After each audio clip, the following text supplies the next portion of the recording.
להצלחת כל השומעים והשומעות. אדם רוצה לאכול מאכל רטוב, למשל פרי. מן הסתם הוא שוטף אותו במים, רוחץ אותו טוב. אחרי שהוא רחץ אותו, הוא לא יכול לאכול אותו, הוא לא יכול לברך עליו ולאכול אותו.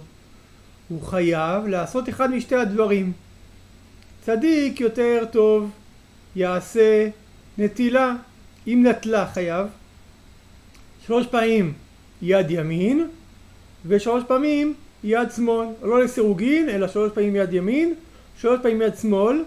ינגב, לא יברך על הנטילת ידיים אלא ישר ינגב, ייקח את הפרי ויברך עליו ויאכל.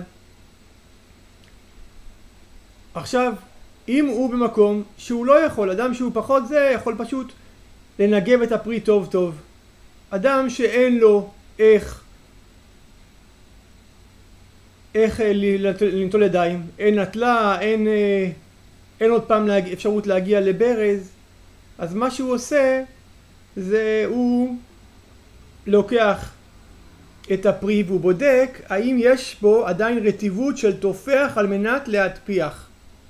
מה זה אומר? זה אומר, הנה פה כבר הספיק להתייבש האזור הזה, אבל פה רטוב עדיין. אם אני לוקח באזור הרטוב, מקווה שרואים, האזור הרטוב, שם באצבע, ועכשיו לוקח לפה ושם. האם יש רטיבות או לא? יש רטיבות קצת. הנה פה, מה שאתם רואים פה זה הרטיבות. זה נקרא תופח, לוקח על האצבע ושם מהפרי על האצבע, זה תופח על מנת להטפיח על הנייר טואלט.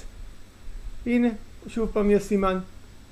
לכן זה רטוב ברמה שאני חייב לנטול ידיים או עדיין לנגב את זה כמו שצריך, ועדיין הפרי רטוב. למשל קורה פעמים עם ענבים בהזכרה, רואים אנשים עם ענבים והם רטובים.